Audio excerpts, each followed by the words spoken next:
Magandang morning dito sa Taylorville.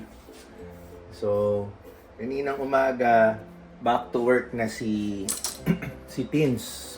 Nag-report na siya sa kanyang work ulit. Hinatid natin. Ang shift niya is 6 p.m. to 6 ng umaga, 6 a.m. hanggang 6 p.m. which is yun naman talaga yung schedule niya. So, inaalam niya pa dahil matatapos na yung February, by March kung magiging night shift na siya. So, magiging baligtad, 6 p.m. to 6 a.m. If ever, malipat na siya ng ganung schedule. Pero as of now, morning shift pa rin siya. So, ayun, yung last vlog namin, no? Nakapag-purchase na kami ng kotse, pero hindi pa na-release kasi wala pa yung kotse sa dealership. So, hopefully by this week, tawagan na kami para bumalik kami sa Springfield and ma-pick up na namin yung kotse. Dahil yung existing kotse na ginagamit namin ngayon for rent, kailangan na rin namin ibalik by March 4. So, nakiusap kami sa dealership na gawan talaga ng paraan na sana ma-release na yung kotse bago mag-March 4 para may gagamitin pa rin kami. Kasi dito sa Taylorville, napakahirap talaga nung mag-commute dahil walang bus. Napakadalang, as in napakalitong chance na may Uber or Lyft. Alam niyo yan, yung Uber or Lyft dyan sa mga ibang lugar na mabising tao. Kasi dito, napakadalang din ng tao. In fact, dito sa Taylorville, ang population lang is 10,500. Yan. Nag-research tayo, di ba? Tinanong natin si ChatGPT dyan. Tapos, ang percentage ng Asians dito sa 10,500 na sinabi ko is 0.5. Tapos yung 0.5 na yun, yung Asians na sinasabi ko, hindi mo pa alam kung ilan yung Pinoy doon. So, alam nyo ba, so far, tatlong linggo na ako dito sa Taylorville. Hindi pa ako... isa pa lang ang nakakasalubong kong Asian. Taiwanese pa. Yan, Taiwanese pa siya. Pero Pinoy, wala pa ako nakakasalubong na any Pinoy dito or nakakasalamuha, no? Except lang syempre yung mga bagong dating na nurses na makakasama ni Tin sa work niya. So, ayun, yun so far mga experiences natin dito when it comes na pag may nakakasalamuha tayong Asians or ibang lahi. So, karamihan dito mga puti. Madalang din ako makakita ng mga Black Americans. Tama ba yung term ko, Black? Di ko rin alam paano sila i-categorize. Baka mali yung words ko, no? So, i-research ko na lang din yung tamang pagbanggit sa kanila. So, yun, alas 10 ng umaga ngayon, paalis ako, papunta ako sa trabaho ni Tins kasi sabi niya, magsaing daw ako, which is ito. Yan, magaling tayo magsaing eh, di ba? Uy, ano ba yan? Dali. Yan, magaling tayo magsaing eh, yan. Dadalhin natin yan doon sa work niya, sabi niya, kasi mag-share siya ng food sa mga katrabaho niya. So, bukod sa kanin, dadalhin natin tong adobong manok. Ito, adobong manok, naka-ref na, no? And mayak eggs. Etong mga to, last Saturday yata o Sunday, nagluto sila dun sa bahay ni Kat, yung isang kaibigan naming Pinay, na yung bahay na yun na rin yung lilipatan namin sa katapusan. Nakapag-pirma na kami ng kontrata, kami na yung papalit sa kanila kasi sina Kat, papunta na sila ng Chicago ng asawa niya. So ayun, nagluto sila. Yun din yung naging dinner namin, yung adobo, yung giniling, yung tofu, pero ito yung maraming niluto, adobo. Yan, nag-sharon. So, tinabi na agad to sa separate container. At ito yung araw na yan, mag-share si Tinsel sa kanyang mga katrabaho. So, Yan, samahan niyo ako, ihahatid natin. Mag-aayos lang ako kasi ang weather naman natin ngayon ay matindi kahit umaga nasa -1. Pero sabi sa weather feels like -11. Kaya yun ang diferensya natin, no? Pag nasa Pilipinas tayo, yan, naka t-shirt ako, naka shorts sa Pinas. Lalabas lang ako, dire-diretso. Okay na di ba? Maiinitan tayo. Minsan nga, papawisan pa tayo. Pero dito, bago ka lumabas, hindi pwedeng ganito. Kailangan ready ka sa paglabas mo. Hindi ko pa na-experience pa, bukod dyan sa lamig na yan, hindi ko pa na-experience yung nahuhulog ng snow. So, hindi ko alam kung gaano pa sobrang kalamig and kahassle yun, di ba? Pero as of now, may mga nababalitaan kami sa New York. Yan, grabe yung pagbaksak ng snow. Talagang ilang inches yung tinataas niya. Kaya sa mga Pilipino, yung nasa Pilipinas ako, 'di ba? Pinapangarap natin 'yan magka-snow, ganyan-ganyan. Pero sabi nila, akala nyo masaya, hassle lang mga ganyang snow. Pero naintindihan ko naman sila. Kami hindi ko pa na-experience talaga first hand yung ibig nilang sabihin, pero naintindihan ko sila. Soon enough, dahil nag-i-snow din dito sa lugar namin, mararanasan ko yan.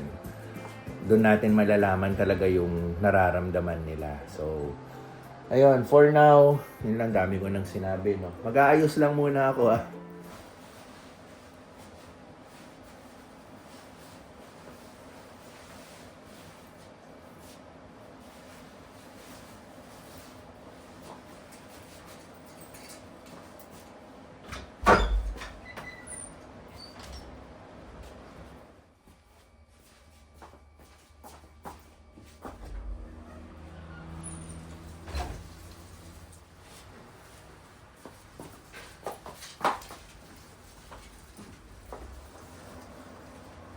Grabe yung hangin.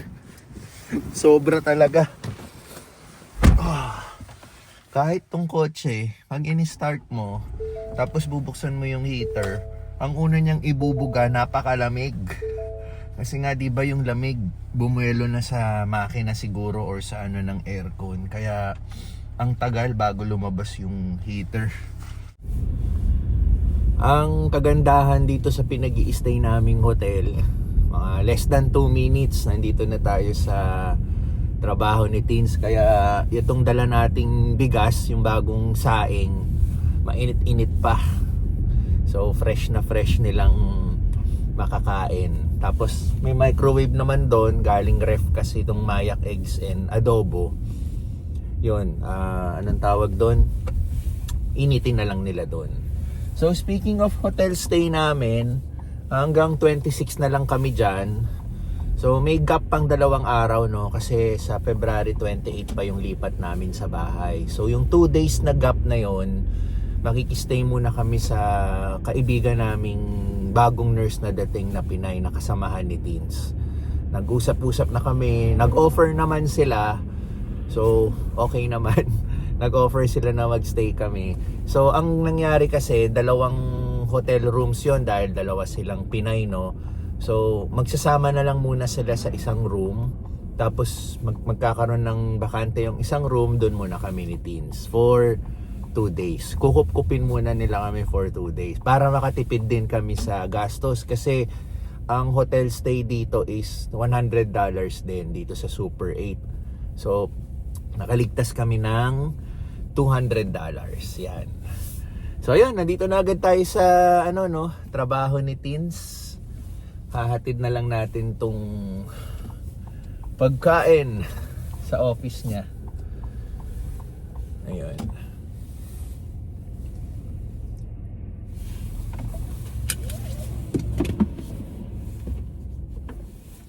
Susugod na naman tayo sa lamig.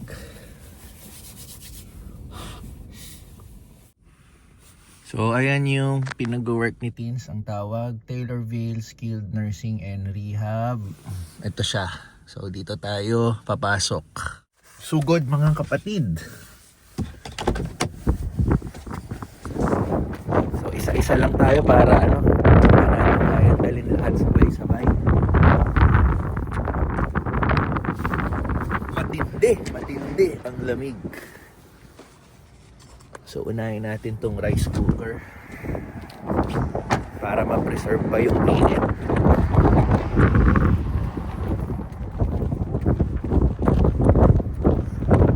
Woohoo!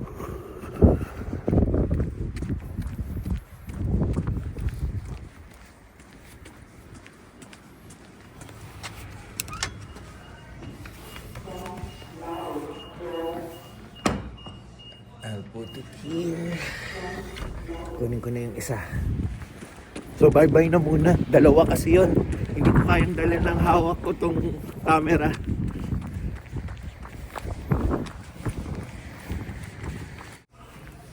Yan. Nahatid na natin. Busy ngayon si Tins kaya nakausap ko naman siya saglit pero pinalapag niya na lang yung dala ko dun sa isang mesa. So, ang daming ngayon, ang daming aktibidades dito ngayon. Kaya, patse na tayo. Baka maka-istorbo pa tayo. So, sugod ulit tayo. So, sasabay ko na rin pala. Mag-workout na rin pala tayo. Total, nandito lang sa tabi yung pinag-gym natin. Okay. Oh my God! Grabe lamig. Sobra. Whew. Yun. Tapos na tayong mag-workout. Nakapagtanghalian na rin tayo. Nagtanghalian lang ulit tayo sa ating hotel room. Kasi may mga stock tayo ng mga pagkain. Mga binili natin sa Walmart. Mga more on microwavable. Though unhealthy siya, kung yun ang lagi mong kinakain, yun din yung paraan din kasi namin para makatipid muna sa mga gastos namin. Tapos yung nakakakain lang naman kami sa labas tuwing day off ni Teens. Yan, natitikman namin yung mga fast food na wala sa Pilipinas. Yan. Bali, so far, na-try na namin mag-Arby's. Yung Taco Bell meron sa Pilipinas pero syempre may mga offers sila na walang siniserve sa Pilipinas. Yan, nakapag Taco Bell na kami. Tapos yung isang araw kasama namin yung mga kaibigan naming bagong dating, no, kumain kami sa Culver's. Culver's ba ang tawag doon? Yun, doon sa Springfield. So madalas din pag day off ni Tinsel, pumupunta kami sa Springfield. Doon kami nag-uubos ng oras, ikot-ikot. Kasi nga dito sa Taylorville, wala ka naman masyadong mapapasyalan, no? Talagang napakaliit lang nung lugar dito. Ang pinaka mapupuntahan mo na lang is yung malaking Walmart dito. Ako, yun ang ginagawa ko. Madalas pupunta ako dito sa Walmart para mag-ikot-ikot lang. Lipas oras, yun. Sa ngayon, yan ang ginagawa natin. Speaking of Walmart, yan ang gagawin ulit natin ngayon. Pupunta tayo sa Walmart. Pero para kasama na rin yung pag-uubos ng oras, pero may purpose naman tayo ngayon sa pagpunta dito sa Walmart. Bibili tayo ng mesa at upuan. Yung mesa at upuan na bibilin natin ngayon, ito na yung ilalagay natin sa lilipatan nating bahay sa katapusan. So nakapag-usap na kami ni Teens, may napili na siyang mesa at upuan. Pupuntahan na lang natin diretso doon. Tapos bibilin natin. Tapos papakita ko rin sa inyo. So pakita na rin natin yung ibang makikita dito sa Walmart. So sa mga nanonood nating taga US, alam kong sawa na kayo rito, no? So papakita lang natin sa mga nasa Pilipinas. Yan, more on yan kay mama, sa mga kapatid ko, mga nanonood ng vlog ko. Yan, pasyal lang tayo dito. Sa ngayon, ito ang ating libangan, pumunta sa Walmart. Sa Pilipinas kasi hilig din naman natin no? Hilig natin pumunta-punta rin sa mall pagka-workout natin sa SM South Mall. Madalas din tayong nag-uubos ng oras sa South Mall pagkatapos natin mag-exercise. So eto, nandito na tayo sa Walmart at simulan natin maggala-gala.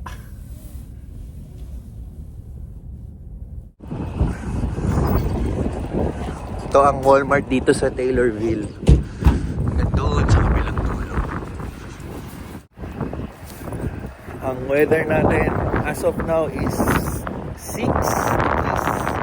Pero feels like negative 6. Kaya matindi.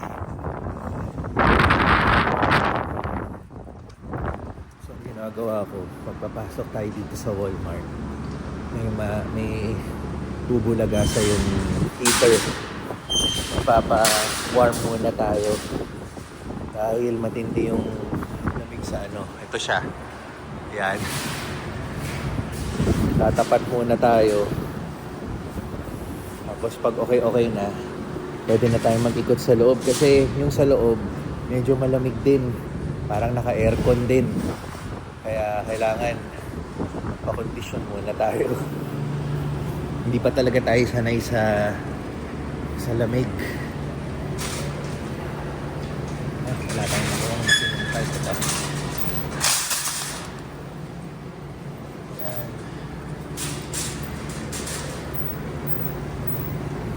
Okay.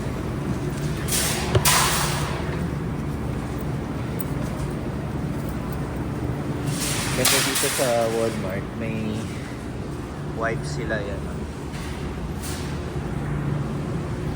Kuha ka ng wipes para punasan mo yung cart mo. Madi-disinfect siya. Tapos pag pumupunta kami ni na teens dito sa Walmart, itong bubungan sa'yo yung mga clearance. Grabe, sobrang mura. Ito. Tulad na ito, bigyan kitang sample. Kita mo itong tsinelas na to. Ang presyo niya ba? Ito. Gula. Ayan, oh. $1. $1 lang siya. Kaso nga lang, malalaki rin yung size. Siyempre tayong mga Pilipino, ano tayo maliliit lang yung mga paa natin. Yan. Tapos ito rin, oh. Tingnan mo tong sandong to. Yan, 50 cents. Pero nakalagay kasi maternity. So sa mga buntis diyan, mga pangbuntis to. Pero 'di ba? Parang normal sando lang siya eh. Pwede mong suotin din talaga as sando eh. More on sa babae, no. 50 cents. Ito, mga sports bra. $3. Yan. Ito shorts. $4. So ito, 'di ba diyan yung entrance natin? So, ang bubulaga sa'yo, itong clearance na, ano. So, ito, tingnan mo tong sapatos na to, pambabae. Nakalagay 11 eh. Hindi ko pa alam ang conversion kung ano sa Pinas to, pero, check mo, $1 lang, oh. Diba? Not bad, no? Para sa $1. Ito rin, $1, oh. Yan. Ito, mas maliit-liit sa mga toddler. $5. Medyo mahal pa to, $5. Yan. Ito. Diba? May takong. Presyo niya is $1. Diba? Ang dami, no? Kasi hindi lang yan. May mga ano rin. Yan, yung mga sang mga babae. Mga anik-anik. Yan, puro mga tigo $1. $1.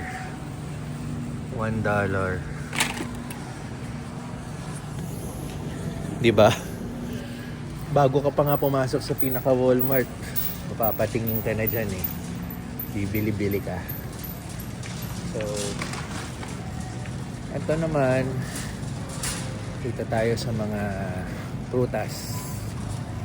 Ito yung mga fresh fruits. Gusto ni mama to eh. Yung mga sariwang, strawberries. Ako itong paborito natin, blueberry. Bumili na tayo nito sa isang grocery sa may Aldi's. Okay din. Pero yan yung makikita mo rito, strawberries. Yan, saging. Ito yung mga fresh gulay. Lalaki dito no? Tingnan mo yung broccoli nila, oh.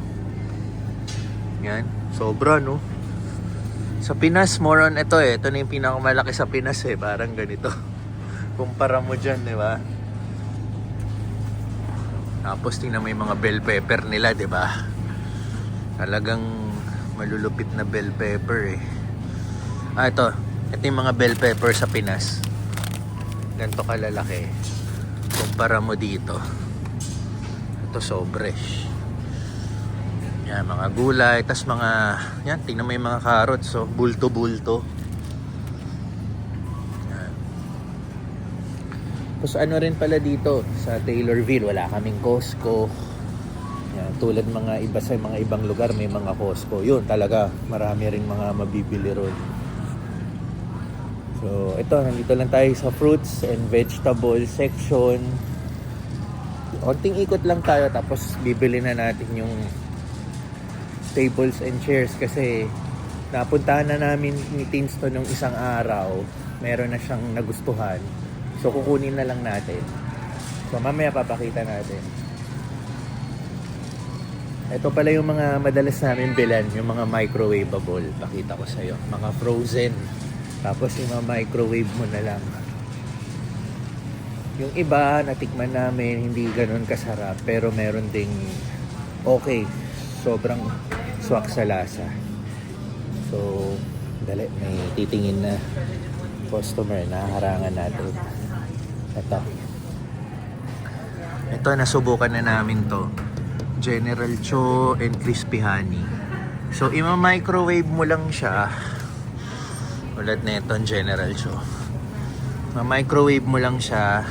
Tapos may naka-separate sauce. Ilalagay mo yung sauce sa ano. Ayan, may instruction for microwave. So, subok na yan. Natikman namin, panalo. Pero ito, hindi na kami bumili. Pero meron silang ano, vegetable fried rice. O kaya ito, chicken fried rice. Hindi na kami bumili niyan kasi meron na kaming rice cooker. Nagsasaing na lang kami ng bigas. Sorry, it's okay. So, more on ano pa rin dito. More on mga frozen goods. It's okay. Sorry. Ito na nakala nila sasama sila sa litrato eh. Pero ito natikman ko na to. Masarap sana kaso lang ang onti. Ang onti lang ng laman. Pero sa picture kala mo, di ba, siksik. So, onti lang. Pero $1 lang din naman din kasi. So, ayun. Tapos dito, mga ice cream. Ang daming ice cream. Tapos dito ulit tayo sa left side. Yan, mga sandwiches. Biscuit sandwich. Sausage sandwich. All the way here. Yan. Yung karamihan, di ba, dito frozen. So, ayan. Okay. Ikot pa ba tayo? Meron pa kami papakita yung madalas namin bilhin.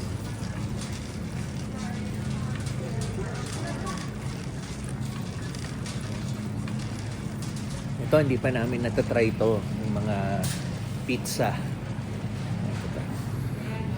Iba't ibang klase din yung mga pizza rito. Yan. Siguro paglipat namin sa bahay, meron kasing oven doon. Isa dyan itatry namin. Nakapagtanong na rin naman kami kay Kat, yung kaibigan namin na paalis na, pabalik ng Chicago. May mga nirecommend siyang mga pizza dyan na masarap na itatry natin soon.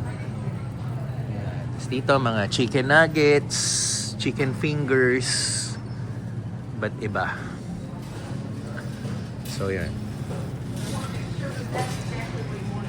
Tapos yung nag-fast food na rin pala kami ni Teens sa Chick-fil-A. Ito panalo to. Itong sauce na to ng Chick-fil-A panalo. Diba? Na-try namin gamit yung chicken fingers chicken nuggets pala yung binili ni Teens sa Chick-fil-A. Tapos ako order ako ng chicken sandwich. Ginamit ko yung sauce na yun. Sarap. So may nabibiling ganon, individual sauce dito sa Walmart. Kaya Tapos naalala ko, Pag nasa Pilipinas kami, yung uncle ko, pag umuwi ng pabalik ng papuntang Pilipinas, bibisita, isa sa pinapasalubong niya sa amin. Shout out nga pala kay Tito Stimson sa California. Yan, siya yung mga madalas mag-uwi nito. Itong sausage na to. Itong links, yan. Sobrang sarap nito. Naiuwi niya sa Pilipinas, yan. Pinapapak namin, yan. Pinanguulam namin sa kanin. Yan, tinaray din namin ni Dins ngayon yung mga unang linggo namin. May stock pa nga yan. May stock pa kami sa sa hotel niyan. May stock pa kami. Pero syempre, di ba? Alam mong nandito na, hindi mo na siya laging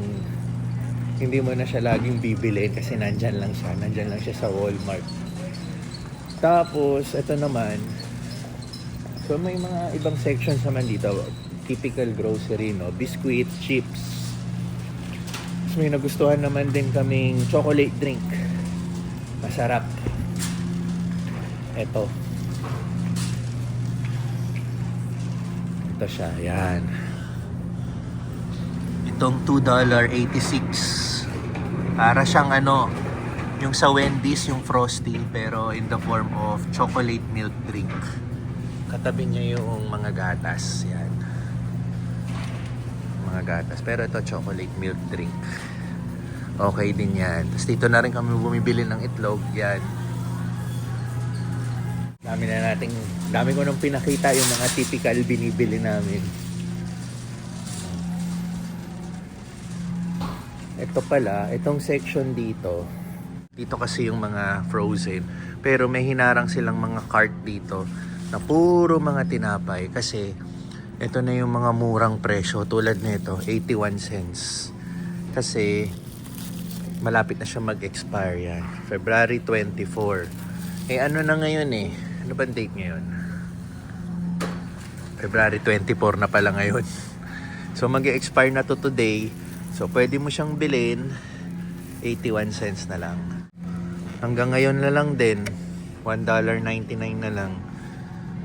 Best if used by today. Ibig sabihin, pwede pa naman to siguro hanggang bukas. Mas okay lang siya if kakainin mo na ngayon.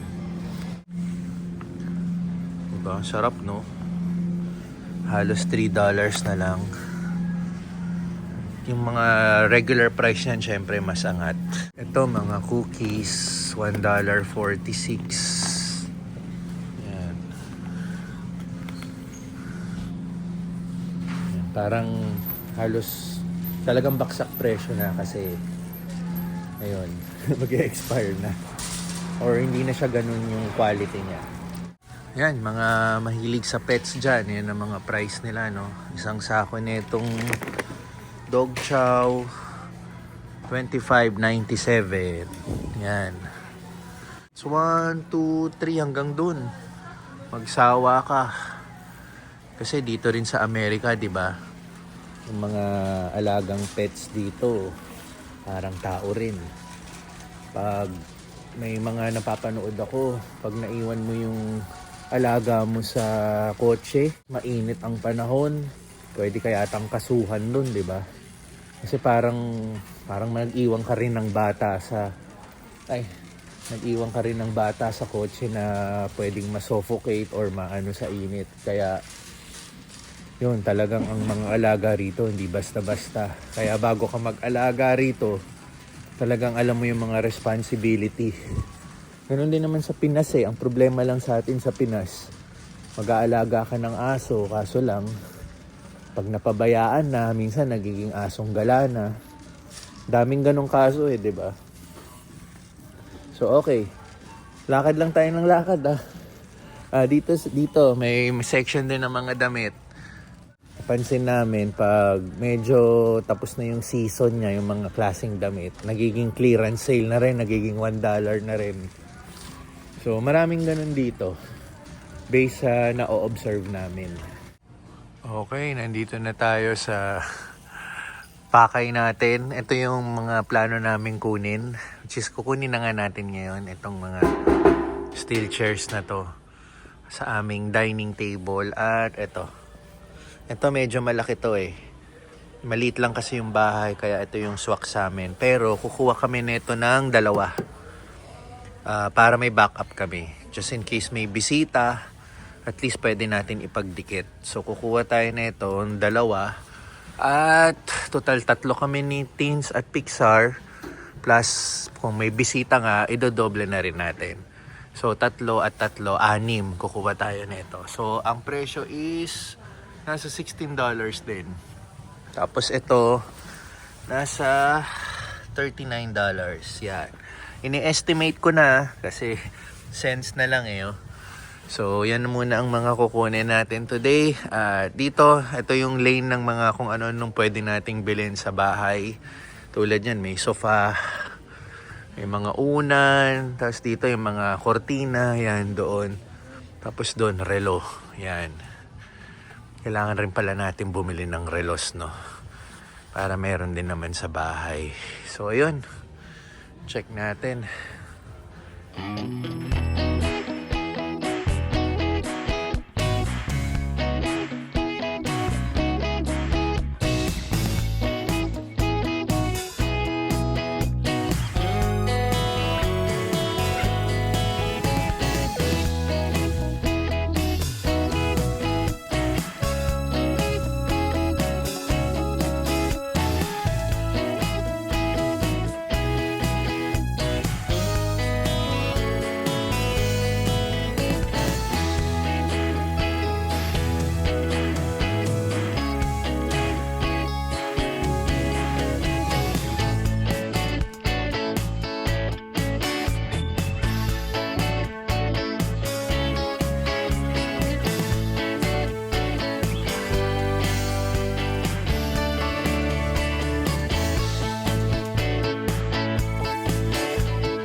Ito na ang ating bibilin for today.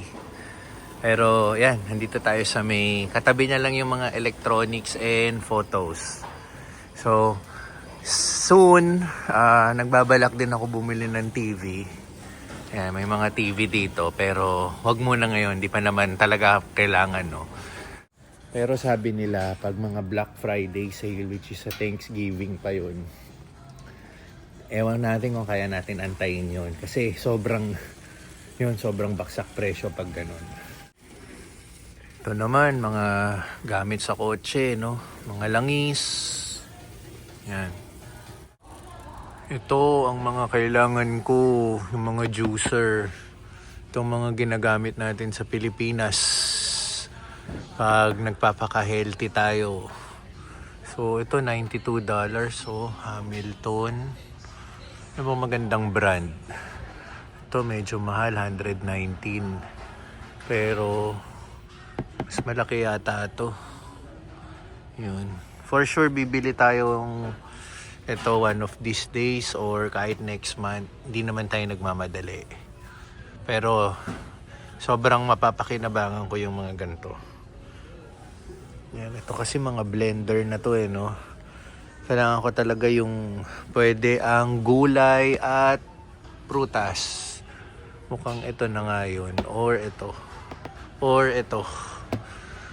Yan, bumabase lang tayo sa picture eh. Pero i-research natin yan.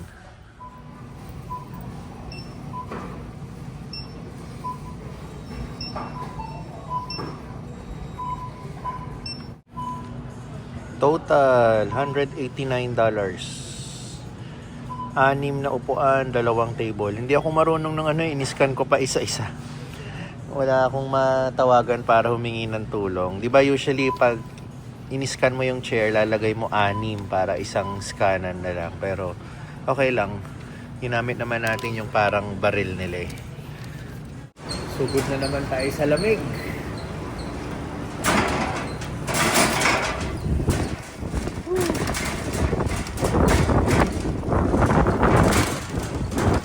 Grabe yung hangin.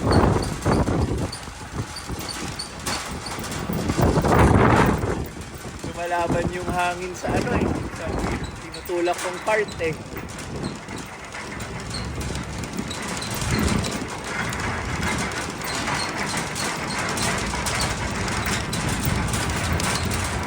So, ganito yung weather natin ngayon. Gloomy day.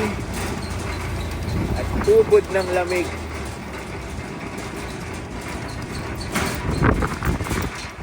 So, kasya naman to sa kotse. Karga natin.